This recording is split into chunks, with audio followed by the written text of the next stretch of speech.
और चलिए अब मुलाकात करते हैं ब्लडी डैडी के खूनी पापा से। शाहिद कपूर से। अब उनके आने वाले कंटेंट का नाम ही है ब्लडी डैडी। अब उसका हिंदी रूपांतर कर लीजिए, खूनी पापा ही बनेंगे ना वो। तो एनीवेज, अब उनके इस कंटेंट और उनका रोल इस कंटेंट के बारे में और विस्तार से जाना संदीप पंड्या ने। नमस्कार दोस्तों, आज हम मुलाकात कर रहे हैं शाहिद कपूर से, जो अब OTT के लिए बन गए हैं ब्लडी डैडी। क्यों खूनी बाप क्यों बने? ये आप अली अब्बास से पूछिए, उन्होंने ही नाम रखा है ये ब्लडी डैडी, और उन्हें बड़ा अच्छा लगता है ये नाम, और अब मुझे भी अच्छा लगता है। I think it's a cool name, और एक्शन फिल्म है, और बाकी आप फिल्म देखेंगे तो आपको पता चलेगा। मैं ज़्यादा भी नहीं रिवील करना चाहता जी, लेकिन ट्रेलर तो देखा जी। क्या ट्रेलर है सच में, और आपको मारा मारी करते हुए देखकर, एक्शन करते हुए देखकर बड़ा अच्छा लगा। Thank you. आपको कितना अच्छा लगा? बहुत मज़ा आया। एक्चुअली मैं काफ़ी वक्त से एक्शन फिल्म करना चाह रहा था। मैंने कुछ ऐसी फिल्में की हैं जिसमें कैरेक्टर्स इंटेंस थे, ड्रामेटिक थे, अग्रेसिव भी थे, लेकिन आउट एंड आउट एक्शन वाली फिल्म मैंने इतनी नहीं की थी। तो मैं इनफैक्ट मुझे याद है जब हम लोग कबीर सिंह कर रहे थे, मुझे ना संदीप जो डायरेक्टर हैं उस फिल्म के, एक सीन है जब मैं वो कॉलेज के अंदर जाता हूँ और एक लड़के को मारता हूँ, और फिर फुटबॉल फील्ड पे भी हमारा, तो उसने मुझे उस टाइम पे कहा था, शायद now I want to see you doing a full action film. So it's was on agenda for a while, but I guess when Ali came to me with it, मुझे ऐसा लगा कि वो सही फिल्म मेकर हैं, बिकॉज वो एक्शन जॉनर काफ़ी कर चुके हैं, और वो जो सब्जेक्ट लेकर आए वो मुझे लगा मेरे लिए सही है, बिकॉज वो it was very real and raw and gritty, और काफ़ी परफॉर्मेंस ओरिएंटेड था। तो आई फेल्ट लाइक मेरे लिए this will be the right next step to take. और एज एन एक्टर मैं चाहता हूँ कि मैं जो भी फिल्म करूँ उसमें परफॉर्मेंस का भी कुछ स्कोप हो, कुछ पोटेंशियल हो, तो इसमें मुझे वो सारी चीज़ें दिखी, and that's why we ended up doing it together. जी, और इसमें ट्रेलर में जो ट्रेलर शुरुआत होती है तो ट्रेलर में एक बात आती है कि एक रात की बात है। कितनी रातें गई इस एक्शन के लिए, कितनी मेहनत गई? हमने एक्चुअली काफ़ी फास्ट शूट की है फिल्म, हमने 36 दिन में पूरी फिल्म बनाई है, और बहुत इंटेंस एक्शन था, तो मैं बहुत थक भी जाता था, क्योंकि जो भी 99.9% एक्शन मैंने ही किया है, खुद ही किया है, और उस तरह की फिल्म भी है, with action is very real and raw, तो वो पसीना, वो ग्राइम, वो इंटेंसिटी, वो जैसे आपकी आंखें हो जाती हैं, बाल बिफर जाते हैं, वो फीलिंग आनी चाहिए एक्शन करते हुए, वो वाला नहीं कि हवा चल रही है और एक्शन कुछ भी हो रहा हो, मेरे बाल बड़े अच्छे लग रहे हैं। मुझे उस तरह का एक्शन अच्छा भी लगता है, ग्रिटी टाइप का। सो 36 दिन में हमने फिल्म शूट की। काफ़ी टायरिंग फिल्म थी, क्योंकि ये कैरेक्टर जो है, ये फिल्म के पहले 5-10 मिनट से लेकर एंड तक इमोशनली ही is in a very heightened state, तो you have to retain that in all the performance scenes also and in the action also. जी, और OTT पर छा जाने के लिए आप तैयार हैं? क्योंकि पहले फर्जी और अब ये, मतलब ऐसा लगता है कि आप OTT को पूरी तरह से ग्रैब करना चाहते हैं। यार देखो, 3 साल पहले जब मैंने ये डिसीजन लिया था कि यार मैं OTT करना चाहता हूँ, तो लोगों ने उल्टा सवाल पूछा था कि क्या यार, आर यू श्योर OTT क्यों करना है, तू तो अभी तू हिंदी फिल्म हीरो है एंड ऑल दैट। बट मेरे मन में एक सिंपल सी बात थी कि मैं जितनी ऑडियंस तक पहुँच सकूँ मैं पहुँचना चाहता हूँ, और ज़रूरी तो नहीं है कि मैं जो हर फिल्म करूँ वो थिएटर वाली ऑडियंस देख रही हो। लोग घर पे भी तो फिल्में देखते हैं। जब कोई भी मेरी फिल्म रिलीज़ होती है तो पहले जब थिएटर में आती है तब रिस्पांस मिलता है, लेकिन जब वो किसी भी प्लेटफॉर्म पे डिजिटली रिलीज़ होती है, बड़े अलग अलग लोगों के मैसेजेस आते हैं कि यार हमने देखी। तो वो तो ऑडियंस बढ़ा रही है, आपकी स्कोप बढ़ रही है। फिल्में तो मैं ज़रूर करूँगा, और ज़्यादातर फिल्में ही करूँगा, बट अगर कोई अच्छी चीज़ आती है तो उसको क्यों छोड़ेंगे। तो अब फर्जी आ गया है, लोगों को बहुत अच्छा लग गया, बहुत ही ज़्यादा प्यार मिला, तो अब लोग कह रहे हैं अरे यार ये तो, बट वो टाइम पे तो डर लगता था कि यार गलती तो नहीं कर रहे हैं। बट आई जस्ट फॉलोड मेरे अंदर जो क्रिएटिव इंस्टिंक्ट थी मेरी एज एन एक्टर, कि ये सब बातें छोड़ते हैं, कहानी में दम है, कैरेक्टर मज़ेदार है, लोगों को ये देख के मज़ा आएगा क्या, वो मेन चीज़ होती है। हम वैसे ही that's how an audience is, तो I am just doing that only. तो OTT पे ठीक है, फिल्मों में ठीक है, लेकिन ऑडियंस को मज़ा आना चाहिए, और सही चीज़ सही प्लेटफॉर्म के लिए बननी चाहिए। कुछ चीज़ें लोग आज की तारीख में, कुछ चीज़ें लोग घर पे देखना पसंद करते हैं, कुछ चीज़ें थिएटर में देखना पसंद करते हैं। अब वो सच्चाई है, अच्छी लगे या बुरी लगे, वो सच्चाई है। So we have to adapt to that ना। जी, तो आपको लगता है ये फिल्म भी आपको भंगड़ा करने का मौका देगी? I hope so. I am happy. अच्छी हमने फन फिल्म, कड़क फिल्म बनाई है, ड्रामेटिक है, इंटेंस है, इमोशनल है, मज़ेदार एक्शन है, मेरे लिए फ़र्स्ट टाइम मैं ये सारी चीज़ें कर रहा हूँ। अली ने डेफिनेटली पहले जो फिल्में बनाई हैं उससे थोड़ी ज़्यादा न्यू एज एजी रियल टाइप की फिल्म बनाई है। तो I think it will be a fresh experience for the audience and it's fresh for Ali as a film maker and me as an actor. मुझे याद है आपने एक शायद इसके ट्रेलर लॉन्च पे ही कहा था कि भाई ऐसा सब कुछ हम घर पे थोड़ी ना कर सकते हैं, ये सारा फ्रस्ट्रेशन हम यहीं पर निकालते हैं। तो क्या सच में फ्रस्ट्रेशन निकालते हैं फाइट सीक्वेंस के दौरान? अरे नहीं यार, मैं तो ऐसी मस्ती में बोल रहा था। But of course you know it does require a lot of intensity and you have to be in that mood, एंड वो मूड घर पे तो अलाउड नहीं होता सर। वो तो सच है जी। लेकिन घर वालों का क्या रिएक्शन था, खास करके बेटी का, जब उसने सुना कि ब्लडी डैडी बन गए हैं पापा? नहीं, उसको अब तक पता नहीं। अच्छा, उसको पता नहीं? नहीं, मैं उसको इतना बताता नहीं हूँ ना। मैं उनको तो थोड़ा बहुत पता है उन्हें, क्योंकि वो मैं ज़्यादा डिस्कस नहीं करता हूँ। वो अपने बच्चे हैं, वो अपना लाइफ, एक बड़े होंगे तो अपने आप उनको पता ही चल जाए। जी। लेकिन आप कितने ब्लडी हैं? इस फिल्म में तो मैं बहुत ब्लडी हूँ ब्रो, ब्लडी बहुत ब्लड है फिल्म के अंदर। अच्छा, और क्या उम्मीद है आपको कि जनता किस तरह से इसको रिस्पॉन्ड करेगी? I am very excited for the film and I think like I said it will be a fresh experience for the audience and I really enjoy the type of action we have done in this film. मुझे मज़ा आया करके, और मुझे लगता है कि है उस एक्शन के अंदर मज़ा है। कैरेक्टर्स बड़े अच्छे हैं फिल्म के अंदर। रोनित रॉय हैं फिल्म के अंदर, उनका काम मुझे हमेशा से पसंद है। बहुत ही उनकी पर्सोना और प्रेजेंस और आवाज़, इट्स वेरी नाइस और देयर इज़ राजीव खंडेलवाल, वो बहुत साल बाद फिल्म कर रहे हैं, तो he is also wonderful. Diana है फिल्म के अंदर, she is done a very good job. तो काफ़ी सारे अच्छे एक्टर्स हैं, एक बहुत अच्छा कास्ट है, एक अच्छी वर्ल्ड दिखाई है। दिल्ली NCR के रीजन में फिल्म को बेस किया है। तो जो एक रॉनेस, एक हार्डनेस होती है उस साइड की, वो भी है। और that modern juxtaposition of where you have these big buildings and these big hotels, but the type of people are of all types in those hotels, कुछ अमीर कपड़े पहन के भी काफ़ी रॉ लैंग्वेज में बात करते हैं, तो वो सब है उस फिल्म के अंदर। मुझे अच्छा लगता है। I think it's a fresh experience for the audience. ये कहानी पर पहले भी बन चुके हैं, साउथ में भी 2 फिल्में बन चुकी हैं। हाँ, मुझे अभी पता चला। फॉरेन में भी बन चुके हैं। आपने अच्छा मुझे देखी? पहले नहीं पता था जी। आपने वो देखी नहीं थी? नहीं, मैंने नहीं देखी। अच्छा, तो आप जब स्क्रिप्ट सुनते हैं या देखते हैं तो क्या देखते हैं उसमें, किस तरह से आप आपकी चॉइस रखते हैं, क्या आपको पसंद आता है तब आप हाँ करते हैं? देखिए, पहले तो अगर अभी मुझे 20 साल हो गए काम करते हुए, तो अगर एज एन एक्टर मुझे कुछ ऐसा नहीं लगेगा कि यार करने के लिए कुछ मज़ा आएगा, तो ऐसा लगेगा कि यार मैं बोर हो जाऊँगा, तो ऐसा नहीं करना चाहिए। बिकॉज वो दिख जाता है कि अगर आप कुछ इन्जॉय नहीं कर रहे हैं ना, तो वो कैमरे पे आप नहीं छुपा सकते हो। Something feels of. दूसरा कि मैं किन के साथ काम कर रहा हूँ, क्या मुझे उनका काम पसंद है, क्या वो और मैं कोलैबोरेट कर सकते हैं, क्या हमारा नज़रिया जुड़ सकता है, वो बहुत इम्पोर्टेंट है।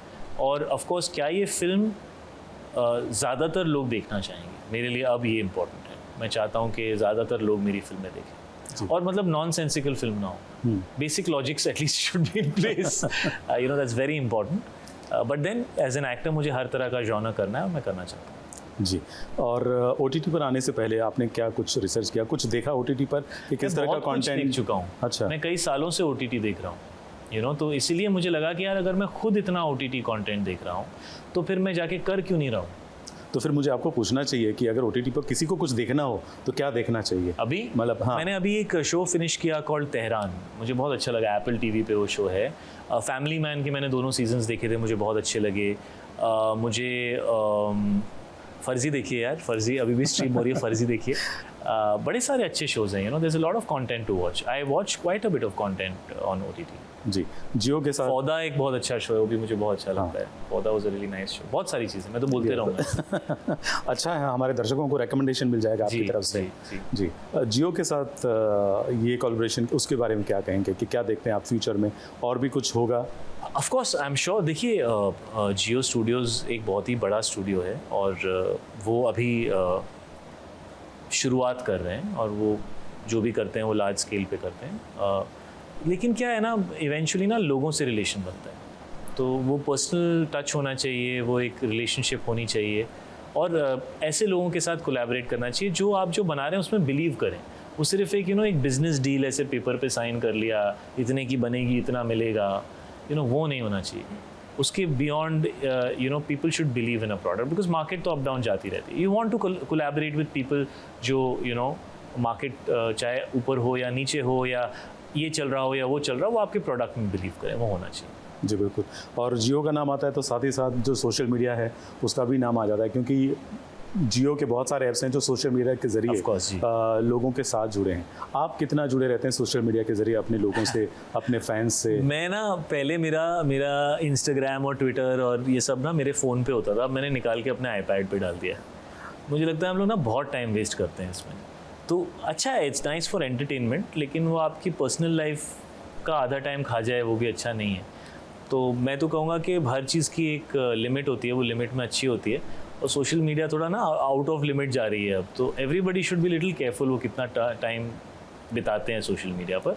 It's lovely but to a certain degree. जी, आप अपनी बेटी का ध्यान रखते हैं जब वो मोबाइल देखती है तो सोशल मीडिया पर वो ज़्यादा ना जाए? नहीं, वो तो बहुत छोटी है अभी, उसे सोशल मीडिया के बारे में पता भी नहीं। क्योंकि आजकल माँ बाप, बहुत सारे माँ बाप ऐसे थे जो बच्चों को मोबाइल हाथ में पकड़ा देते नहीं, मेरे दोनों बच्चों के पास मोबाइल नहीं है और कुछ वक्त तक रहेगा भी नहीं। हैं। आपके हाथ में कब आया था mobile?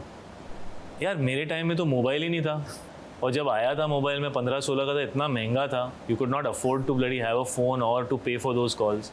I think early 20s is when mobile became more kind of accessible. Till I think I was 19-20 मेरे पास तो मोबाइल था भी नहीं। अच्छा, और आपके पेरेंट्स स्ट्रिक्ट थे इस मामले में? नहीं, पेरेंट्स स्ट्रिक्ट नहीं थे, वो था ही नहीं, इतना महंगा था वो, we could afford it only. जब अफोर्ड कर सके और जब हो गया तो ले लिया। Thank you very much. Thank you. बहुत सारी बातें सूझ रही हैं, लेकिन समय की भी मर्यादा है, और हम फिर मिलेंगे ज़रूर। जी, फिर मिलेंगे जी, आपसे। और उम्मीद करते हैं कि ये फिल्म भी आपको दोबारा भंगड़ा करने का मौका दे। Thank you sir. Thank you so much sir. Thank you.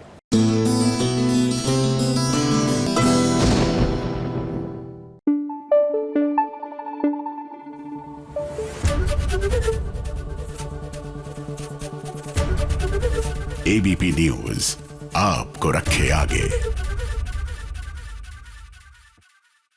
देखिए, ओटीटी के आने से ना एक फायदा हुआ है। यहाँ पर बहुत से ऐसे कलाकारों को और उनकी कला को मंच मिला है हु क्लीशेड जो डेफिनेशन है of a hero and a heroine उसमें तो फिट नहीं होते, लेकिन उनकी दमदार पावर पैक परफॉर्मेंस जो होती है वही हीरो होती है, वही चैंपियन होती है उस कंटेंट की। तो ऐसे ही एक अभिनेता है गोपाल दत्त, जिनके साथ आज हम करेंगे मुलाकात और एक पूरा दिन बिताएंगे।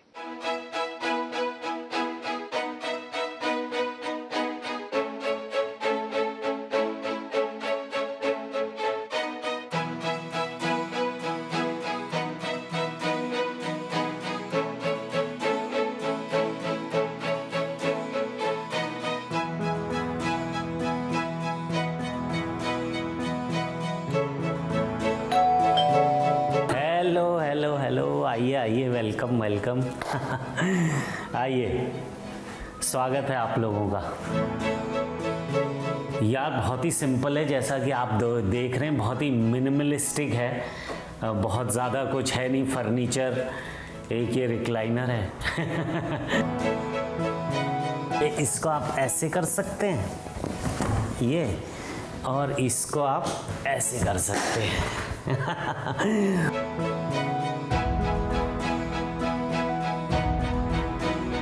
यार मेरे को भी बड़ा अच्छा लगता है ये रियल वुड, और जो ये होता है ना, इसको क्या बोलते हैं, केन वर्क। वो केन वर्क का, जैसे ये आप ये भी देखेंगे, मेरे जो लैंप्स हैं ये सब केन वर्क है। तो मुझे लगता है ये बड़ा बहुत, इससे बहुत अच्छा लुक आता है, क्लास आ जाता है।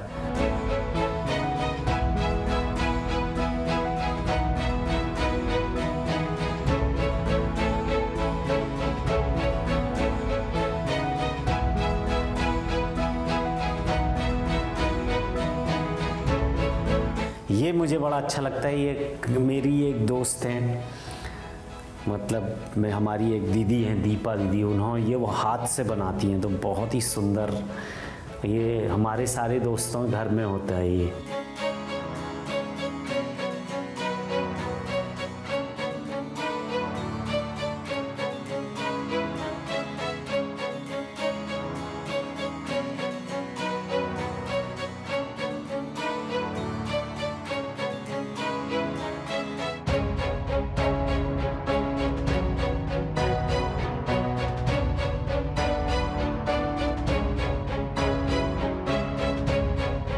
यार ये जगह जो है ना मड आइलैंड, ये शूटिंग के लिए तो बहुत सही है क्योंकि आसपास ही सब शूटिंग हो रही होती है, लोग दूर दूर से आ रहे होते हैं। 9 बजे का कॉल टाइम है तो आप 8:50 पे भी यहाँ से निकल सकते हो क्योंकि सब यहीं आसपास है। तो बट वो डिपेंड करता है कितने बजे की शिफ्ट है क्या है।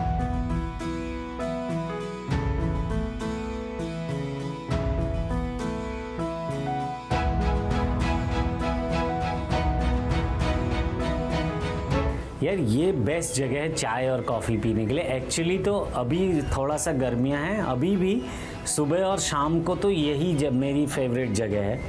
यहाँ से पूरा सामने आपको दूर दूर तक हरियाली दिखती है।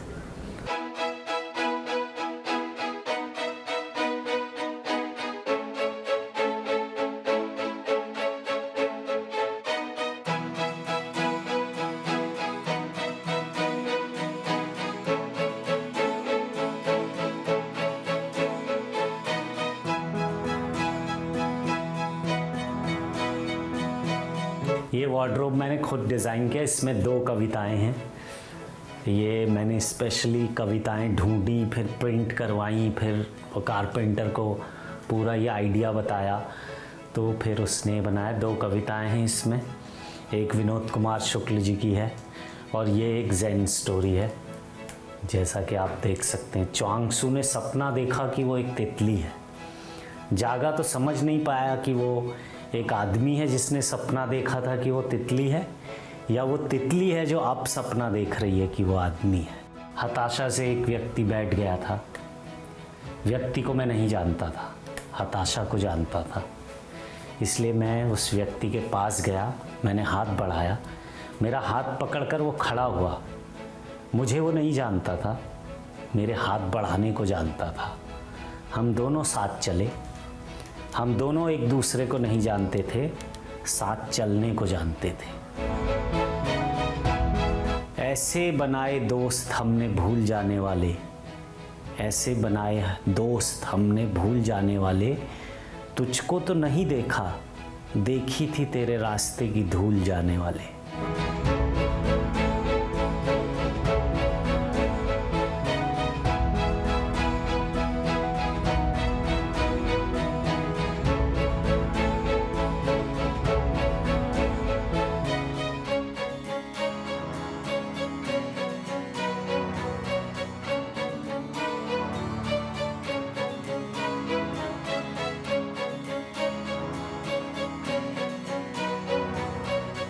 तो मैंने बहुत फिल्में की नहीं है, लेकिन मैंने हाँ इंटरनेट पे काफ़ी काम किया है। तो टर्निंग पॉइंट मेरे ख्याल से वही था जब इंटरनेट आया और ये सब वेब सीरीज़ और स्केचेस और ये सब बनने लगे, TVF आया, AIB आया, तो इन लोगों के साथ मैंने काम शुरू किया और उससे जो है एकदम से जनता में फट गया, मतलब जनता में एकदम फैल गई चीज़ें।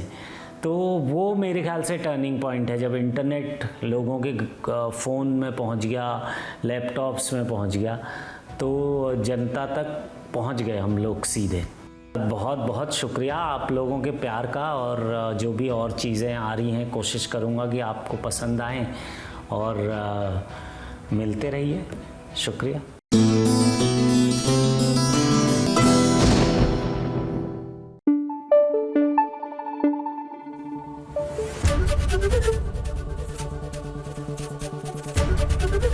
ABP न्यूज़ आपको रखे आगे। फ्राइडे की बिंज वॉचिंग की लिस्ट पर लीजिए एक और नाम शामिल कर लेते हैं, ताज द रेन ऑफ रिवेंज के फाइनल पार्ट का। वो क्या है ना कि दूसरा सीजन आया, लेकिन वो 2 हिस्सों में आया। पहला सीजन आपने पहले सीजन तो देखा, दूसरे सीजन का पहला पार्ट भी देख लिया, अब भैया दूसरा पार्ट भी देख लीजिएगा। वैसे चलिए उससे पहले आपको स्क्रीनिंग पर लिए चलते हैं, जहां पर ढेर सारे सितारे एक साथ आए सबको हौसला देने और उनका बढ़ाने हौसला।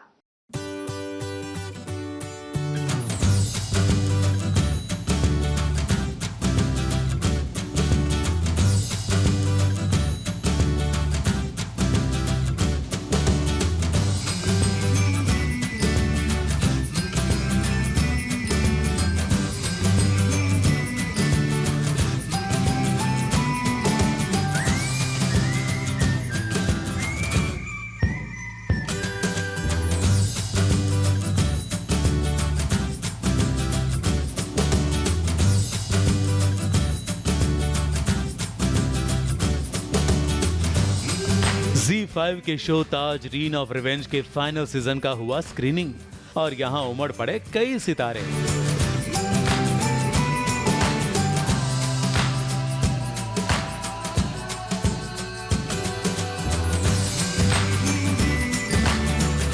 शो की पूरी कास्ट तो थी ही जो बहुत ही उत्साहित नजर आ रही थी, मगर यहाँ आए हुए ज्यादातर टीवी सीरियल के सितारों ने भी उतना ही जोश और उत्साह दिखाया। यहाँ सिद्धार्थ निगम, भाई अभिषेक निगम और मां के साथ आए। क्योंकि आप सबने सीजन 1 को बहुत ज़्यादा प्यार दिया है एंड मैं बहुत खुश हूँ क्योंकि कॉन्ट्रो पिक्चर के साथ मेरा एक अलग नाता है, क्योंकि सबसे पहला शो, मतलब टेलीविजन का सबसे पहला शो मैंने उनके साथ किया था। तो not the first show, the second show, that is Ashoka. तो मुझे पता है कि इस जॉनर में वो कितने अच्छे से चीज़ों को बनाते हैं। Taj has been a dream come true, एक once in a lifetime experience है मेरे लिए, बिकॉज ये शूट जब हम कर रहे थे तब it was not an easy shoot, but आज यहाँ पे आके लग रहा है, और जो जितना ज़्यादा प्यार मिला है दर्शकों से, उसके बाद लग रहा है कि इट्स कम्प्लीटली वर्थ इट। तो मदिराक्षी मुंडले ने OTT बिग बॉस में जाने की यहाँ पर इच्छा जताई। मैं चाहती हूँ बिग बॉस मुझे बुलाएं और आशा करती हूँ कि इस बार मे बी सलमान जी के इसमें मेरा नाम आए। जी टीवी के सीरियल जोधा अकबर की रुकैया बेगम ने अकबर के लिए अपना प्यार दिखाया, तो रति पांडे ने सीरीज का पार्ट ना होने का अफसोस जताया। अकबर नसीर साहब, he is one of my favourite actors and also because I was playing Rukaiya Begum, so Akbar is my favourite and after Akbar it's of course Salim. I really love Ashim's performance and he's very hot. And I'm pretty much excited to see season 2 definitely. तो काफ़ी excitement है, और ज़्यादा excitement तब होती अगर मैं इस शो का पार्ट होती तो। यहाँ जैन इमाम भी आए तो रीम शेख भी जी से अपना रिश्ता निभा रही थी। ऐसा ही रिश्ता रवि दुबे का भी है, इसलिए वो भी आए और आमिर अली ने भी यहाँ हाजिरी लगाई। यार मैं नसीर साहब का बहुत बड़ा फैन हूँ।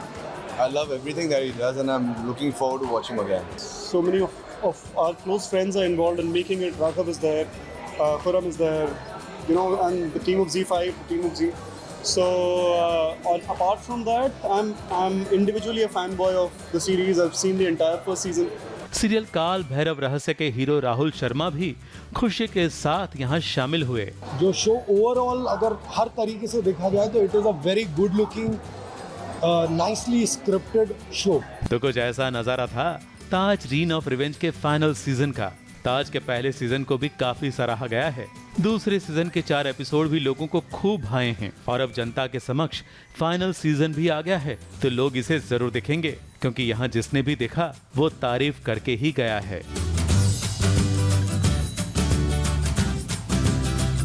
मुंबई से कैमरामैन प्रकाश पाटिल के साथ ABP न्यूज रिपोर्ट।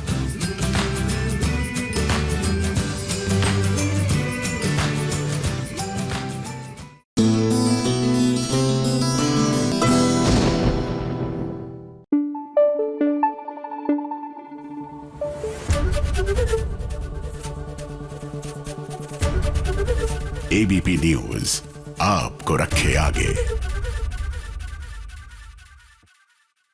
लीजिए, सीरियल्स की दुनिया में एक और शादी का ऐलान हो चुका है। जी हाँ, सीरियल कुमकुम भाग्य में यहाँ रिया बनेंगी दुल्हन तो रणवीर बनेंगे दूल्हे। एंड गेस व्हाट, वो जो बूजी है ना लंदन वाली, वो भी आ गई है सज धज के और सीधा दुल्हन के कमरे में पहुंच गई है, लेकिन किसी को कानो कान खबर नहीं हुई।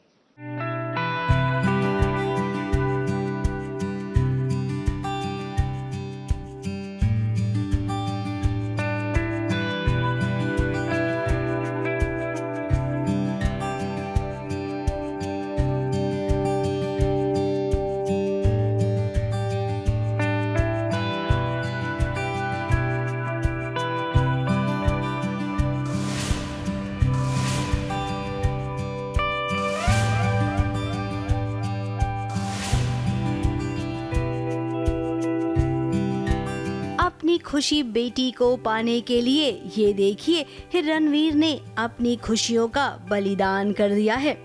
वो तैयार हो गया है रिया से शादी करने के लिए, तो वहीं रिया तैयार है दुल्हन बनकर तो ये है शगुन के कंगन जो मुझे मिले हुए हैं मेरे ससुराल वालों से, और बहुत ही प्यारे हैं।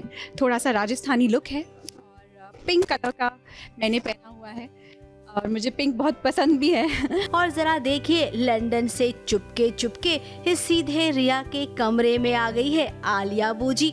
अब लगता है आलिया बूजी ने मिस्टर इंडिया की घड़ी पहन ली है, तभी तो वो लंदन से इस कमरे तक आ गई और किसी ने उसे देखा तक नहीं, वो भी इतना सच संवर कर।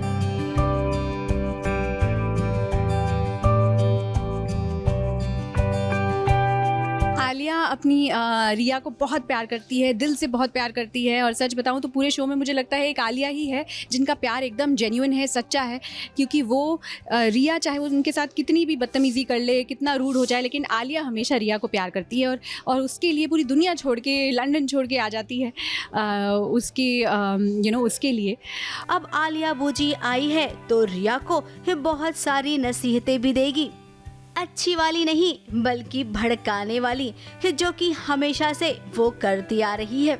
अब इतने दिनों तक देखिए आलिया से दूर थी रिया तो उसकी सोच भी कितनी बदल गई, लेकिन अब दोबारा एंट्री हुई है तो फिर से रिया को वो खलनायिका बनाएगी। आज भी जब रिया की शादी हो रही है तो वो चाहती है कि कि वो उसके साथ में रहे, क्योंकि उनका प्यार है, उनकी ब्लेसिंग्स भी चाहिए।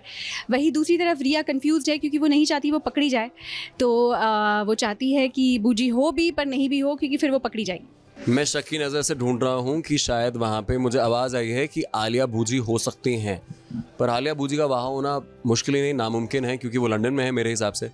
बट आलिया बूजी वापस आ गई हैं, तो वही ढूंढने के, आलिया बूजी को ढूंढने के लिए मैं कमरे में जाता हूँ और आलिया बूजी जो है वहाँ पे है ही नहीं। सो या दैट्स व्हाट आई सी। चुपके चुपके उसे भड़काएगी और उसके बाद फिर से कहानी वही पुराने वाले ट्रैक पर आ जाएगी। रिया बन जाएगी प्राची की दुश्मन। हाँ, उनके कान बहुत तेज है, उन्होंने सुन लिया कि बूजी वहाँ पर है और बस एक टाइम था जब मैं पकड़ी जाती, लेकिन बाल बाल में बच गई। वैसे ये पहली शादी है, सीरियल में ना अभी दूसरी शादी भी होने वाली है जिसमें प्राची और अक्षय दूल्हा दुल्हन बनने वाले हैं। गर्मी में शादी सीजन है, बहुत ही पसीने से भरी शादियां हैं हम दोनों की। Yes, and Prachi is getting married there, I am getting married here. बस ये देखना है कि कौन किसकी शादी रुकवाता है भी नहीं रुकवाता है, क्या शादी हो जाती है। बहुत सारे सवाल हैं जिनका जवाब आपको वक्त बताएगा। उस शादी में भी ये बहुत बड़ा ट्विस्ट है, तो देखते जाइए 1 महीने तक नॉन स्टॉप कुमकुम भाग्य की ये 2 शादियां। मुंबई से कैमरामैन प्रकाश पाटिल के साथ एबीपी न्यूज रिपोर्ट।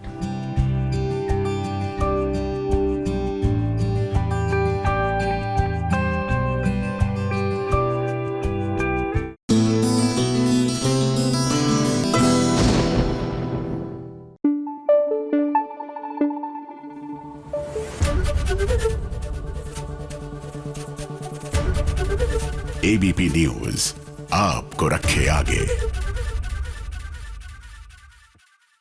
कई बार लगता है कि सीरियल्स की दुनिया में ना ये बड़े बड़े फंक्शन नहीं होने चाहिए, फिर चाहे वो शादी ब्याह के हों, बाकी रीति रिवाज के हों, क्योंकि जब कोई बड़ा उत्सव या त्योहार आता है तो भैया यहाँ पर तो हो जाता है महाड्रामा। अब जैसे कि मैत्री में हो रहा है, यूं तो मैत्री का गृह प्रवेश होना था, लेकिन गृह प्रवेश छोड़कर सब कुछ हुआ, मतलब महाबवाल हो गया जी।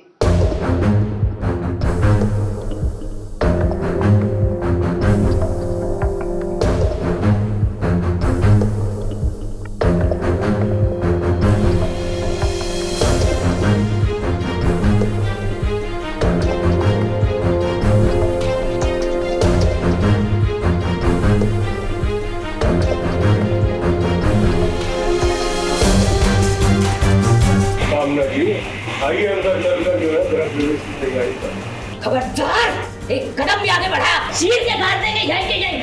ला हमें तलवार दे, तलवार दे, हम इसे घुसने नहीं देंगे। तमाम अड़चनों के बाद भी देखिए मैत्री और हर्ष की शादी हो गई है, और अब शादी हो गई है तो वो आ गई है उस ससुराल में जिस ससुराल में वो पहले भी आई थी।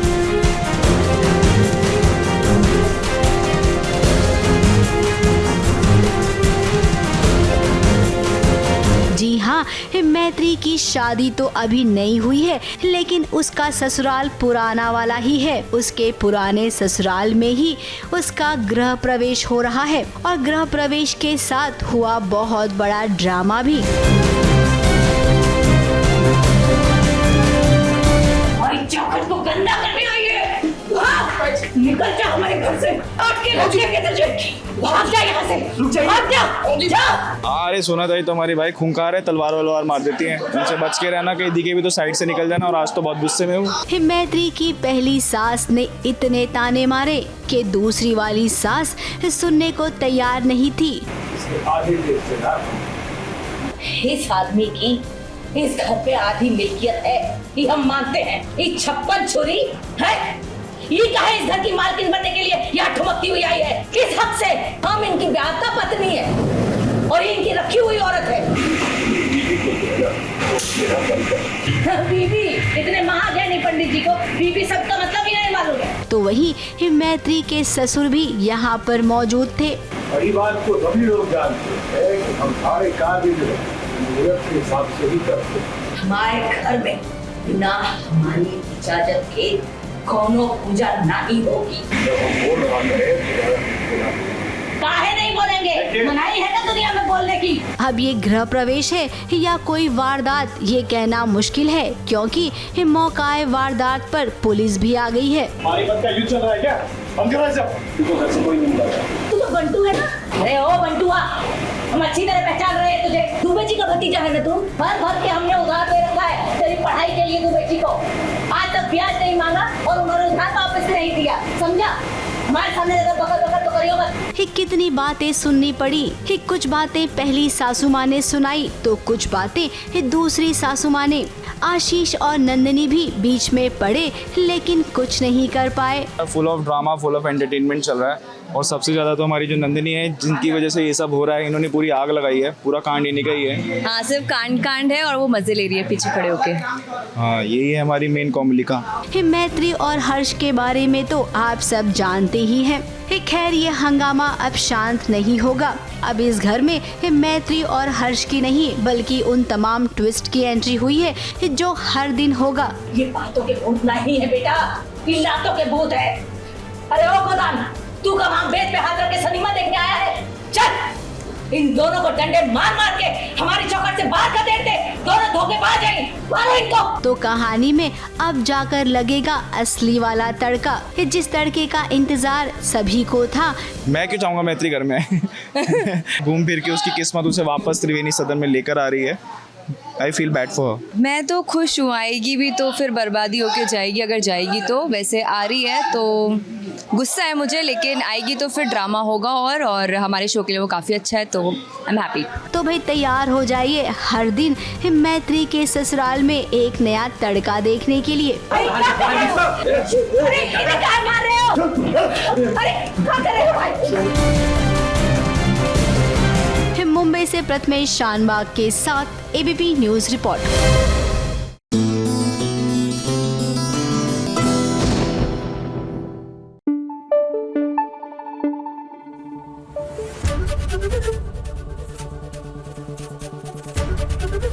एबीपी न्यूज आपको रखे आगे। भैया, ये इतनी बेइंतहा मोहब्बत करते हैं और फिर उतनी ही बेइंतहा नफरत करते हैं। ये सीरियल्स के हीरो भाई, इमली में अथर्व को देख लीजिए, इतने भी क्या वो एकदम रूट से गए हैं और मन में इतना मलाल है इमली के खिलाफ कि इमली को अरेस्ट करने के लिए पुलिस बुला ली। अभी तक हमने सुना था आंटी पुलिस बुला लेगी, लेकिन यहाँ पर तो अथर्व ने ही पुलिस बुला ली।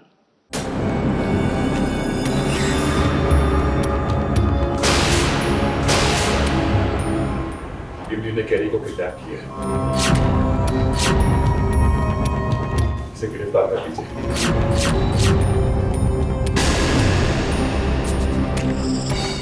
इमली ने कभी सपने में भी सोचा नहीं होगा कि उसके अथर्व जी उसके साथ ऐसा कुछ करेंगे।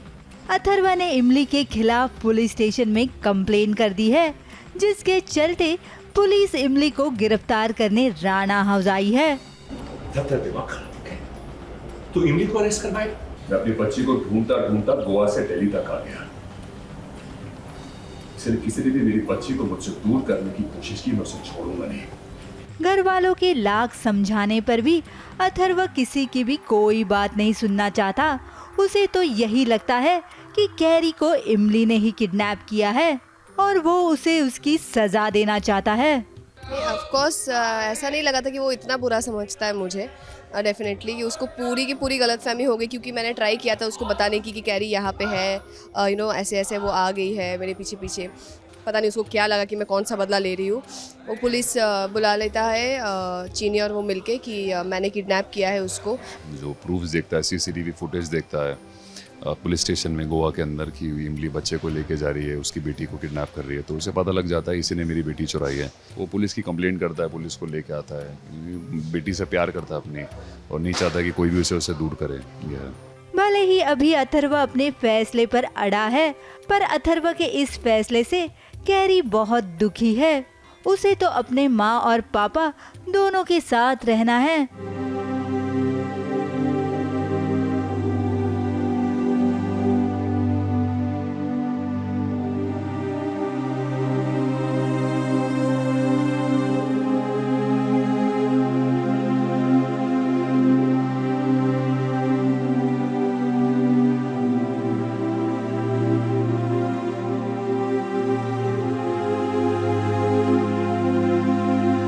कैरी से तो मेरा एक बहुत स्पेशल बॉन्ड है ही, पहले से ही था, जब मुझे पता भी नहीं था कि ये अथर्व की बेटी है।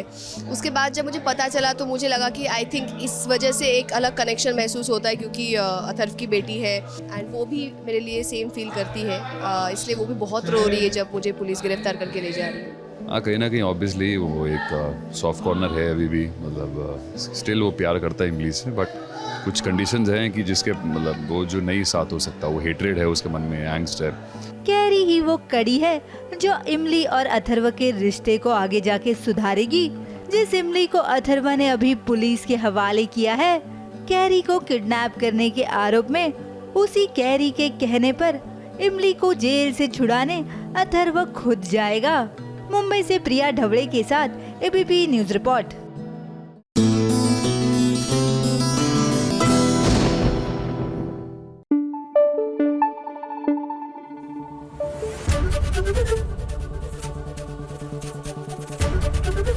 एबीपी न्यूज आपको रखे आगे। बड़े अच्छे लगते हैं, राम और प्रिया ही बड़े अच्छे लगते हैं, लेकिन फिलहाल तो दोनों साथ आए नहीं हैं अपने तीसरे सीजन में। राम कपूर पहुंच गए हैं अपने दोस्त की सगाई पर। अब यहाँ पर इनकी गर्लफ्रेंड भी आई हैं छोटे छोटे कपड़े पहनकर। ना प्रॉब्लम वो नहीं है, प्रॉब्लम यह है कि राम ने तो सोचा था कि मम्मी जी से मुलाकात कराएंगे अपनी गर्लफ्रेंड की, लेकिन इस लिबास में और इस लुक में तो भैया खतरे से खाली नहीं है।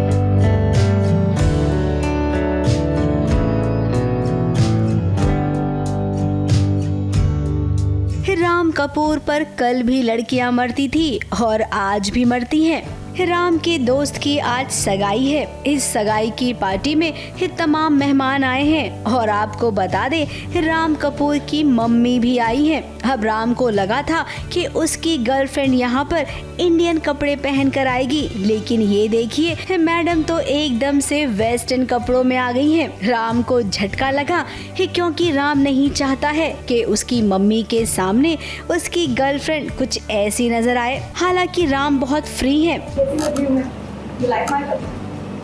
आज का ड्रेस कोड इंडियन है। राम, तुम्हें मेरे कपड़ों से प्रॉब्लम हो रही है? नहीं, मुझे कोई प्रॉब्लम नहीं तुम्हारे कपड़ों से, लेकिन अब ऐसा ना हो कि इस पार्टी में रिजेक्ट हो जाए राम की गर्लफ्रेंड, फिर क्या होगा। अब देखिए, राम की गर्लफ्रेंड को रिजेक्ट तो होना ही था, क्योंकि इस पार्टी में जिसे दिखना है वो अभी दिखेगी नहीं, लेकिन राम की मुलाकात उससे हो चुकी है, यानी कि प्रिया। प्रिया जैसी सीधी साधी लड़की ढूंढने से भी किसी को नहीं मिलेगी, लेकिन हाँ, वो राम को जरूर मिलेगी। अरे ये तो सुपर है, मैं तो चाहती हूँ कि वो अभी मुझे ऐसा करना चाहिए। अगर मुझे लाइक नहीं करेगी, शादी के लिए पॉज नहीं करेगी, शादी नहीं कर सकते हैं ना, तुम्हारी भी प्रॉब्लम्स होती है, मेरी प्रॉब्लम्स तुमसे शादी नहीं होगी, इसका मतलब ये नहीं कि मेरी शादी करा के। जहाँ पर हर किसी को इंतजार है कि राम की शादी कब होगी, तो भाई इंतजार कीजिए, वो घड़ी दूर नहीं है, क्योंकि प्रिया और राम तो एक दूसरे से मिल ही चुके हैं। प्रिया का ब्रेकअप तो हो चुका है, बस इस पार्टी के बाद राम का भी ब्रेकअप हो जाएगा और उसके बाद मिलन होगा राम और प्रिया का। मुंबई से प्रथमेश शानबाग के साथ एबीपी न्यूज रिपोर्ट।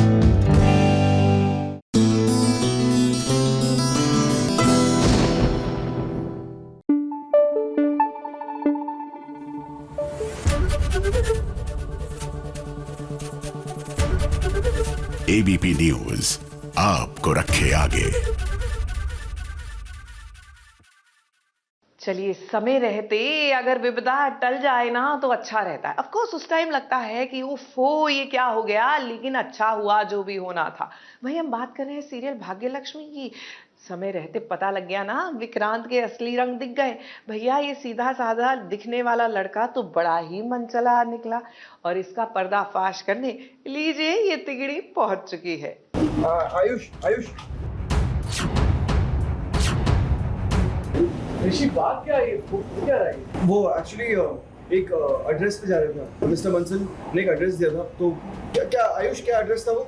गवंडी। हाँ, एड्रेस तो ये, लेकिन यहाँ पर कोई बंसल नहीं रहता।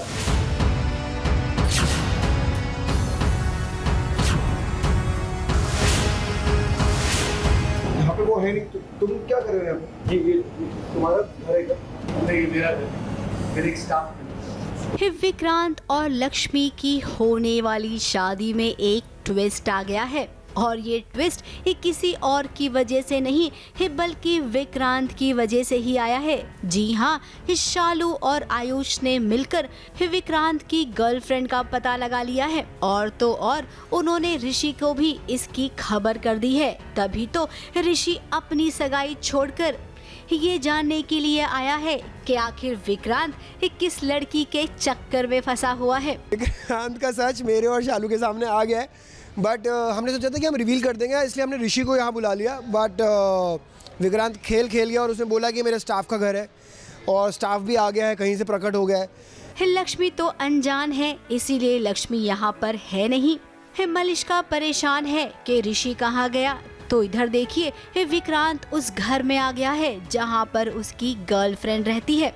जब वो रंगे हाथ पकड़ा गया है, तब देखिए कैसे उसने आसानी से झूठ कह दिया। विक्रांत ने कह दिया कि ये उसके स्टाफ मेंबर का घर है, और स्टाफ मेंबर को विक्रांत की जरूरत थी, इसीलिए वो यहाँ पर आया है। जिस लड़की को हम सोच के आए थे, जिस लड़की के पीछे हम आए थे, वो लड़की is nowhere to be seen. तो हाँ, ये है कि विक्रांत ने गेम खेल दिया, और अभी फ़िलहाल के लिए हम नाकामयाब रहे, but we are on our way. हमें रास्ता मिल गया, बस मंजिल तक पहुंचना है। यही डायलॉग बोला था ना कल। अब सच्चाई तो छुपे नहीं छुपती है, और इस बार तो बात लक्ष्मी की जिंदगी की है, तो ऋषि ही किसी भी कीमत पर अब विक्रांत की सच्चाई इस सबके सामने लाएगा। और देखना, इस शादी के एन मौके तक इस बात का पता चल ही जाएगा लक्ष्मी को कि उसके साथ धोखा हो रहा है। मुंबई से प्रथमेश शानबाग के साथ एबीपी न्यूज रिपोर्ट।